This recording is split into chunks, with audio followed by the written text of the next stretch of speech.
Assalamualaikum warahmatullahi wabarakatuh. Hamdan wa syukran lillah amma ba'du. Ikhwani fillah yang dirahmati Allah Subhanahu wa taala, semoga Allah Subhanahu wa taala memberikan kepada kita rezeki yang berlimpah ruah yang datang dari arah mana saja, dan semoga Allah Subhanahu wa taala memberikan kekuatan untuk mengamalkan agama secara sempurna seperti yang telah dicontohkan oleh baginda Nabi Muhammad SAW. Dan semoga hajat-hajat ikhwani fillah, kesulitan-kesulitan Allah Subhanahu wa taala hilangkan, hajatnya dikabulkan, dan semoga apa yang disemogakan semoga tersemogakan dengan cepat. Ikhwan fillah yang dirahmati Allah Subhanahu wa taala, saya akan mengisahkan nasihat Sayyidina Anas radhiyallahu anhu ketika terjadi gelap gulita. Syekh Nadir bin Abdullah rahmatullah alaih bercerita, pada waktu hidupnya Sayyidina Anas radhiyallahu anhu, tiba-tiba siang menjadi gelap. Segera aku menjumpai Sayyidina Anas radhiyallahu anhu dan bertanya kepadanya, apakah kejadian seperti ini pernah terjadi pada zaman baginda Nabi Muhammad SAW?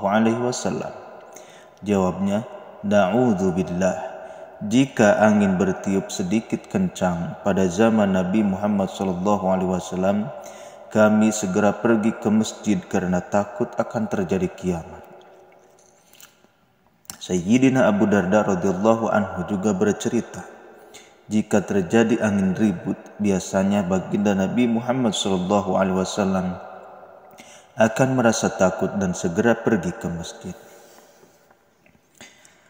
Faedahnya adalah, dewasa ini meskipun berbagai musibah besar melanda kita, siapakah yang ingat untuk datang ke masjid?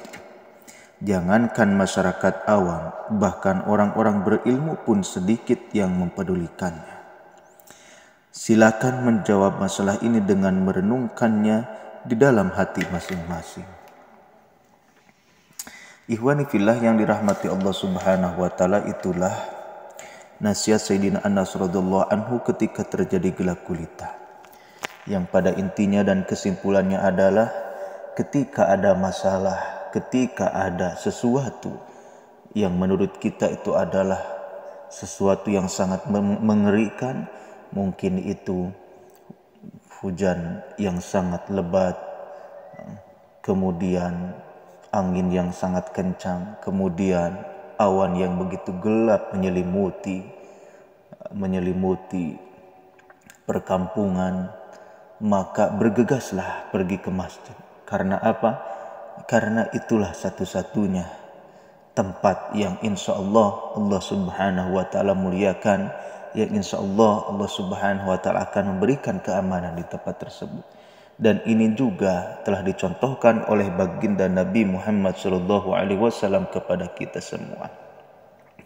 Maka oleh karena itu, ketika kita merasa takut, marilah kita semua pergi ke masjid, kemudian melakukan amalan-amalan ibadah yang sunnah-sunnah, membaca Al-Quran, sholat, dzikir, membacakan subhanallah, walhamdulillah, wala ilaha illallah, wallahu akbar.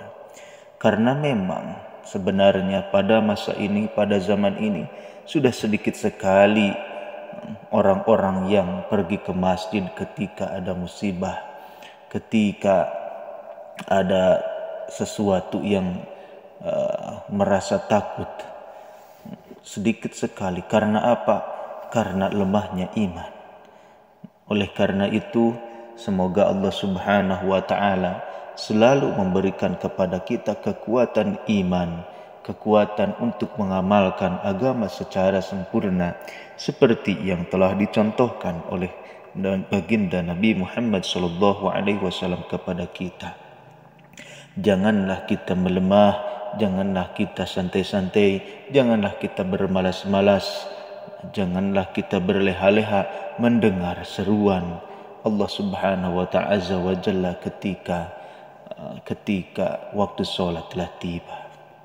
Billahi taufiq wal hidayah. Wassalamualaikum warahmatullahi wabarakatuh.